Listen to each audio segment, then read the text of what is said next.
Hello. So we have with us Hao Cheng, founder and CEO of Booster Robotics. Thank you, Hao, for joining us. Thank you. We also have Chaoyi Li. He's the head of globalization. Thank you for joining the Humanoid Hub. Hi, everyone. You are in San Francisco. How is San Francisco treating you? I think the weather is very good. Yeah, definitely. Right. I wanted to talk about your personal story. Can you tell us a little bit about your background and what inspired you to start a humanoid robotics company? Yeah.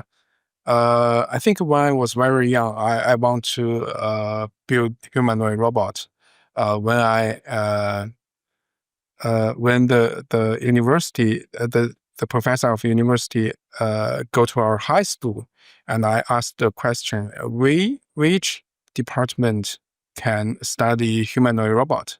The professor told me the Department of Automation, so I joined the Department of Automation of Tsinghua University. In the university, I started to I think that is 2007. Okay. I joined the lab to develop on the humanoid robot to play soccer. Yeah. Okay. After I graduate is about 2013.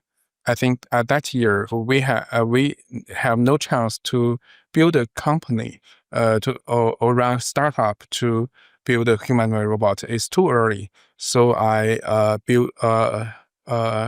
make my first startup company to build an app, a calendar assistant. It takes us four years to run this app on iPhone, Android, and WeChat.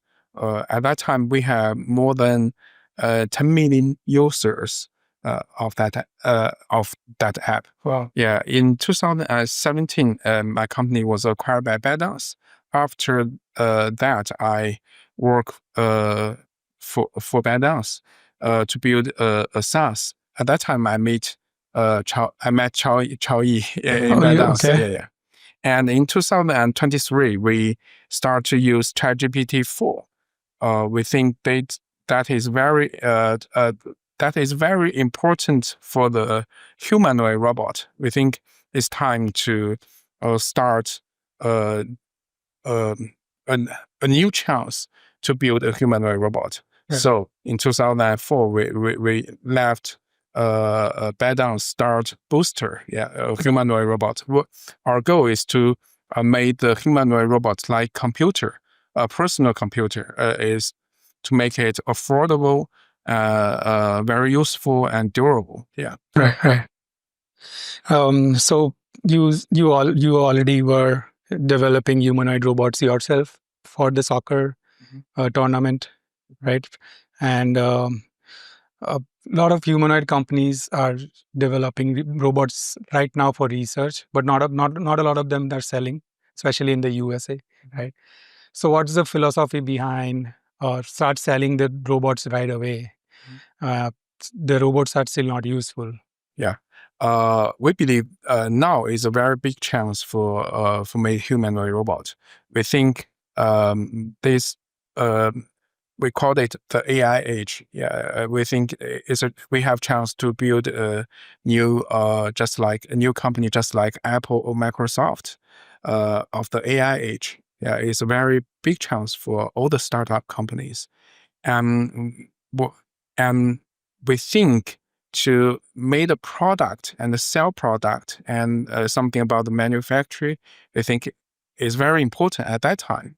Yeah, we need to sell the product, gather the requirements, and design the product, and make it very useful, durable, and affordable.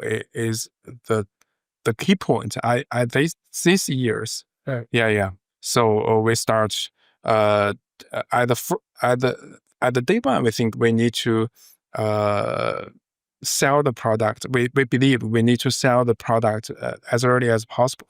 Yeah, and Play Soccer we think is a very good agent for our company. Just like for example, for the Microsoft or Windows, they need to build their own app to show the ability of the computer. Yeah, we think the play soccer is a very good agent for us to show the ability of the humanoid robot. Okay. And what are you learning anything from people who are using the robot for soccer or for like fighting robots? What have been the key learnings in last couple of years from deploying the robots in these entertainment applications? We think we learned a lot from the agent, from the developers. Yeah, a lot of developers, they, for example, they develop the boxing, they will tell us how to wear of the robot easy to be broken. Yeah. It's help us to make it more durable. Yeah. And a developer from the soccer game, yeah, they will tell us, maybe tell us that something about the camera, something about our motion ability. Yeah, they will help us to make our product better. Right. Yeah. I think this actually also like is the reason that why we like sell so much, because like being with the users, getting more like feedback from them, doing more iterations, we actually help with other things that we do, like regarding perception, localization, other things related to software algorithms, but also to the software that we're building. So one of the ideas of Booster is that not only do we build hardware, we also want to like build a whole platform for the customers so that they can build their own applications over it. Right. Like as Hao mentioned, one of our goals is to build like humanoid just like computers, and we think it's super important to build an ecosystem. That's why we are also like selling a lot. That's why we are like getting more feedback, because we think this is the only way that we can grow together with our partners, with our like developers together to actually grow the market. Right. And so when somebody buys a humanoid robot, let's say K1 or T1, as a part of the developer ecosystem, what all are they getting apart from the hardware? We think the operating system is very important for the humanoid robot, just like for the computer, the information age, the computer. For example, the Windows Mac, the user interface, graph user interface is very useful for the computer. And we think the operating system is the same important for the humanoid robot. Yeah, we want to build a new operating system. The API is very easy to use, and we can develop a lot of we and all the developers can develop a lot of agents runs on the operating system. And besides that, we think the development tool is very important too. Especially in these years, we think development tools is much more important than the operating system. Okay. We think now we want to help more and more engineer transfer to the humanoid robot, maybe from the smartphone or the computer or web, transfer to the humanoid robot. Right. But now they can only coding on the Linux and ROS. Right. It is a little hard for them to use. The environment of these tools not very easy for a lot of engineers. So we want to build a new development tools to help these engineers can develop maybe a Hello World agent in 1 day. Yeah, we think that is very important to for the engineers. Yeah. So in terms of applications, maybe in next 2 to 3 years, apart from what we have seen from you, soccer or entertainment, what are the applications that developers can solve in like immediate future, maybe 2 or 3 years from now? Yeah. I think maybe in 2 or 3 years, a lot the developers can make agents about maybe sports or dance sing a song, tell a story.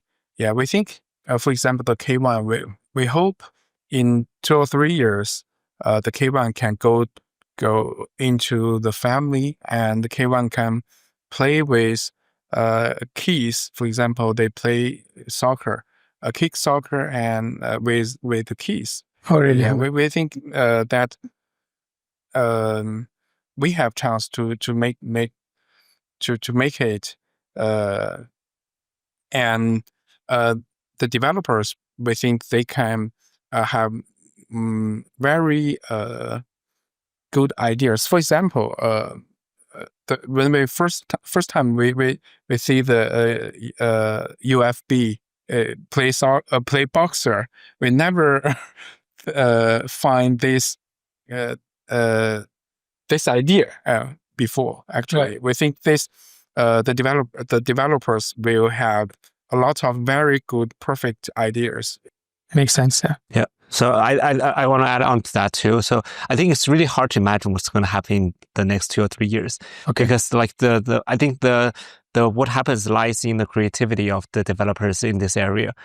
We can't if we go back like 10 years ago, we can't imagine there will be, for example, TikTok, right? Yeah. So if we go back like 30 years ago, we can't even imagine that today we're actually working with like Word, with Excel. Yeah. That's like with PowerPoint. Although like people don't like PowerPoint that much now, but it's hard to imagine like how we present things, how like automation is done, how like how writing is actually done. So I think for Humanoid, it's also similar. So Right. things will be coming out emergingly like from the developers. So Right. that's actually the basic idea. The basic idea is that we should build something together. We should have more people in the same ecosystem, so that we can see different things happening. Okay. I wanted to talk about hands also, because a lot of real world application would need hands and capable hands. So what's the philosophy for you? Should we have like a 5-finger human hands or grippers? Is Booster going to work with any hands, or are you going to have your own hand manufactured by Booster? Yeah. Actually, our T1 has some version with grappers and or hands. Yeah. Some researchers use T1 to finish some research about manipulation. Yeah, but we think the hands is very difficult part. Is a difficult part. I mean, if the developer wants to have a good manipulation work, we believe we need a very good foundation model, the embodied AI foundation model. Yeah, I think this is a very difficult part of the human embodied AI. Yeah. Mm-hmm. So for the researcher, we offer some hands or grippers, offer some version with hands and grippers. Yeah, but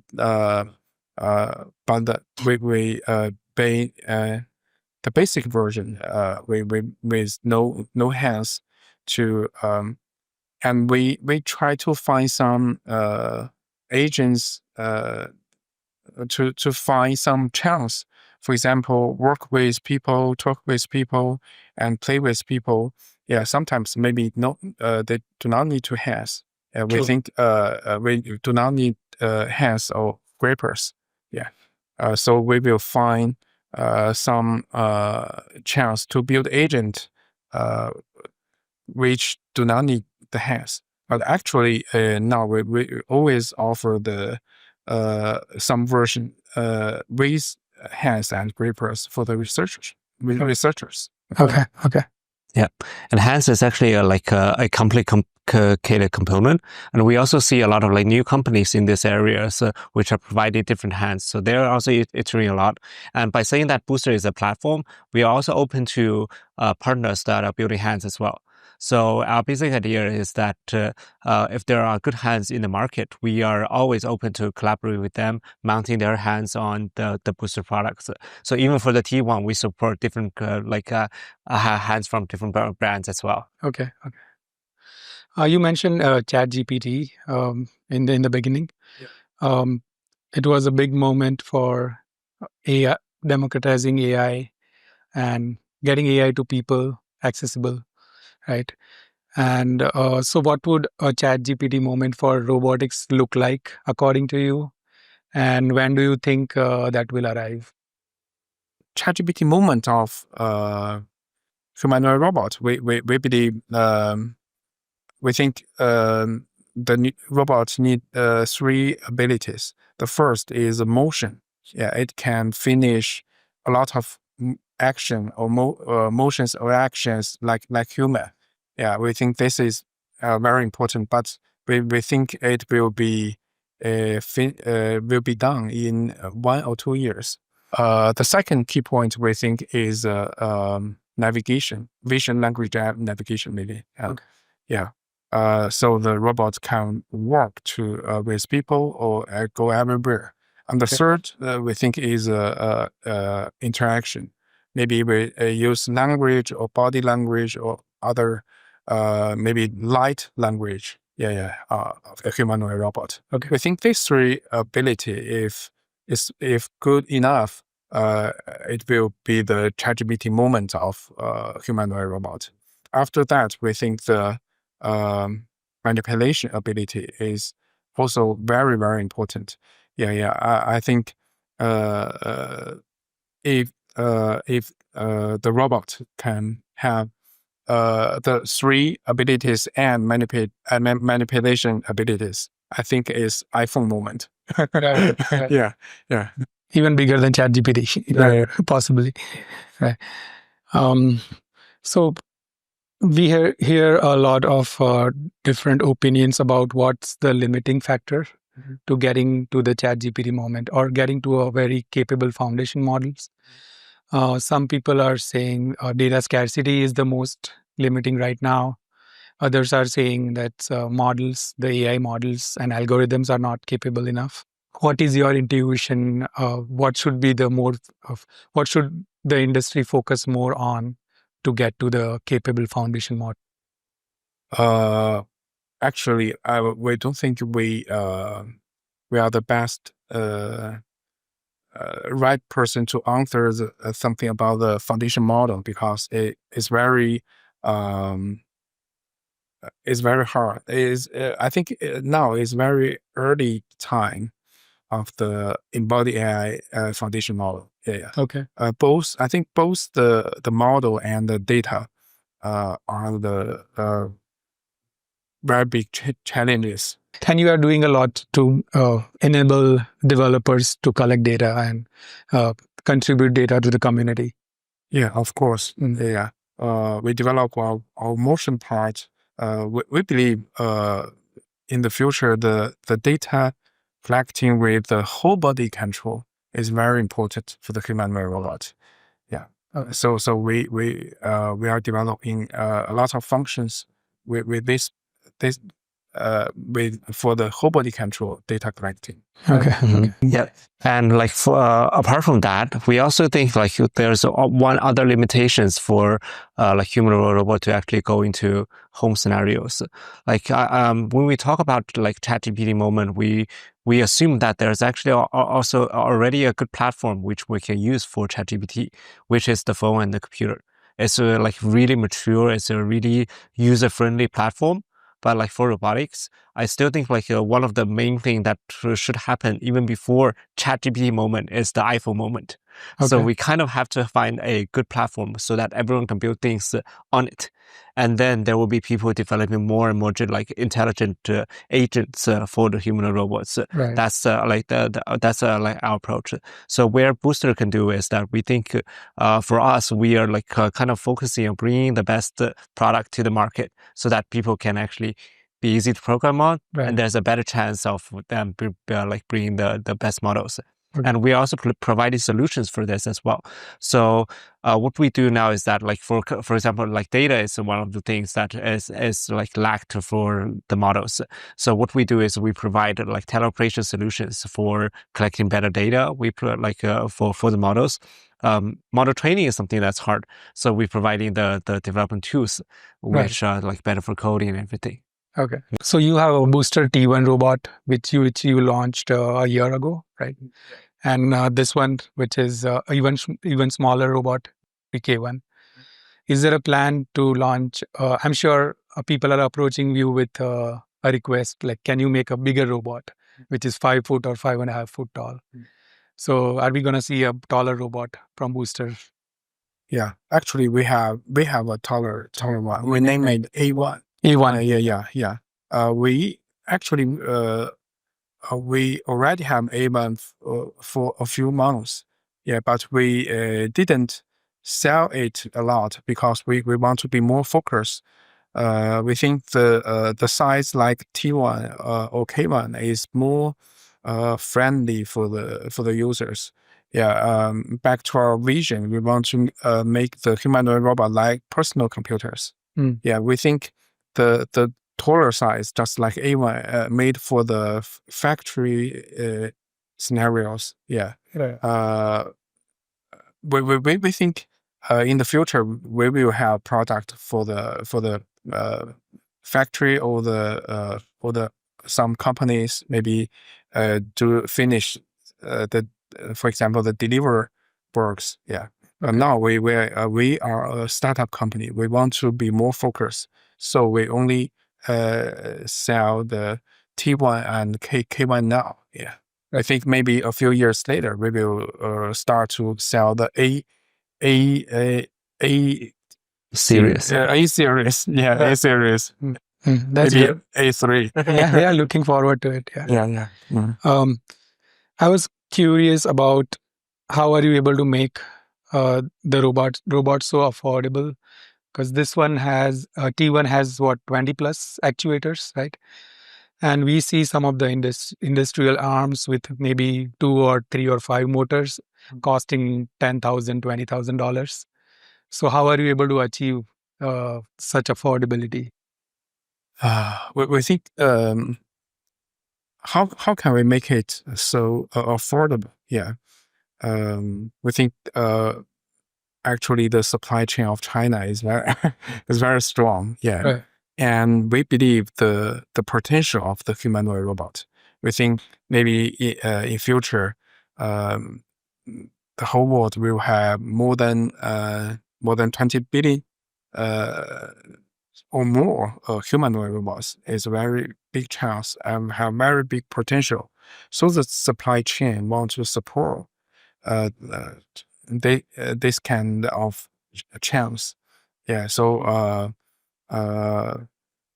besides that, we already sold hundreds of humanoid robots. It gave us chance to collaborate with the supply chain to try some new ways of manufacturing with the same quality but the lower price. Yeah. Okay. Yeah, so we can make it of more affordable.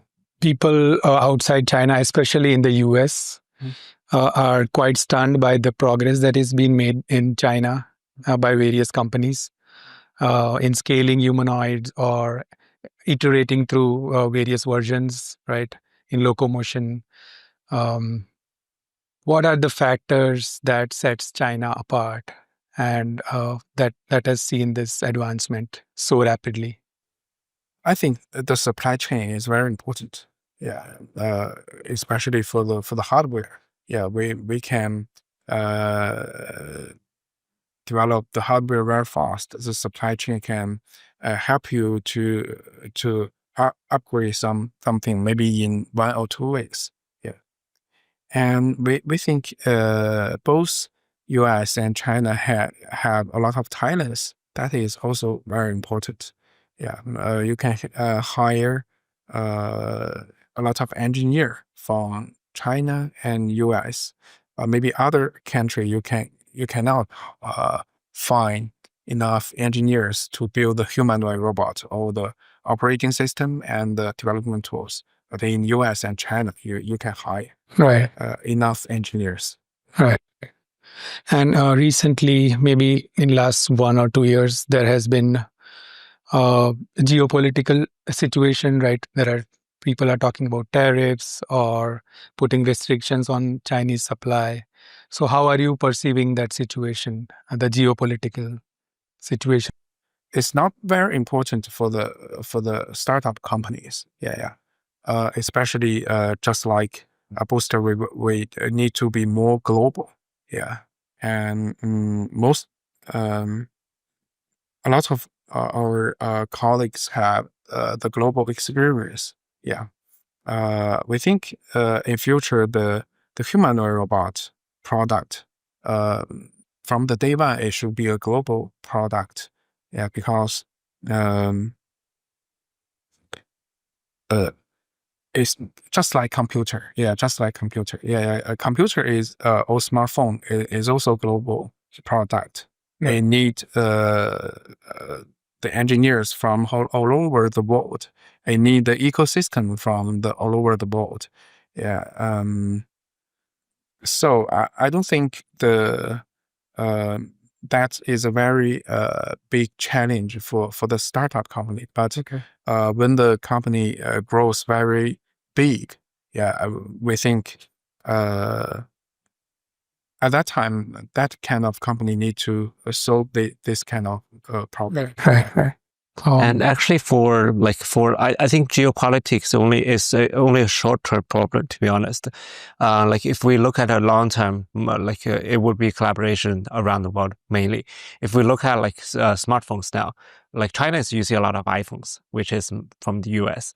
Other countries are also using Chinese like made brands like Xiaomi phones. So like in this term, I think like in the future also there will be different brands of like robots like that's actually being used globally instead of like just locally. Right. I also want to talk about your longer term vision, maybe 10 or 20 years out from here. How do you see the world evolving, the technology evolving, and what would be the future of the world look like with intelligent robots, and what role do you want to play in that? We really believe just like the humanoid robot will just like the computer. The computer in information age is from the computer to the personal computer to the laptop and then to the smartphone. We think that are the same things, but more smaller, very more and more useful. With the internet of 3G, 4G, 5G. And we think in future the humanoid robot can work in all kinds of scenarios. For example, in family, it can play with the kids or the old people. It can do some homework in your house, and maybe it can work with you and help you to carry something. Also, we believe in the factory there will be a lot of humanoid robots, but we think the all kinds of machines are more useful in the factory. But in future, maybe the deliver people will change to humanoid robots with auto drive cars. And maybe 10 or 20 years later. We think this that will change a lot of this of our society. But we believe there's a chance to help more and more people to they can more and more time to enjoy their life. They can focus on the work which they are interested in, and they can get enough money which that value was created by the humanoid robot. We think that's we believe that will be a better better things for the people. That's all the questions I had. Did you or Chaoyi wanted to add anything that we did not talk about? Yeah, so like for me, I definitely want to like add on to really to the audience today that's watching this, because I bet you guys are definitely very interested in humanoids. And I want to say that, okay, like definitely now is the best time to actually join the community of humanoids. So we are also working with a lot of partners also here in San Francisco. Like we are here located like we're today in Market Street with UFB. So they are also like organizing a lot of events here. And for Booster, we also like hoping more people can join us on our journey together. Because as you asked the last question that you asked, what is it going to be like in 20 years? To be honest, I think it's super hard to imagine. Right. I think in the future, like humanoids will be so important that it will finish a lot of work for humans. But how will human like live at that time? I think it would be a totally new questions. Right. Because now we are sitting on, like, for example, we are sitting on a floor, a fourth floor. But if we go all the way back, for example, 100 years ago, if we ask them how should I get to the fourth floor, I think they definitely won't be a person saying that, okay, you can get up through the elevator. Right. So how are we going to live 20 years later? I think it's such an interesting problem that Right. like will happen. But in order to make this happen, we should do humanoids together. Okay. Yeah. Okay. It's very exciting. Yeah. Did you want to add anything? Yeah. I think I am the fans of Humanoid Hub. Thank you. That's what I wanted to hear. Find Humanoid Hub on Twitter and get the latest news of the humanoid robot. Thank you so much. Thank you. It was Thank you so a much. pleasure, and thank you for your time. Thank you. Thank you. Mm.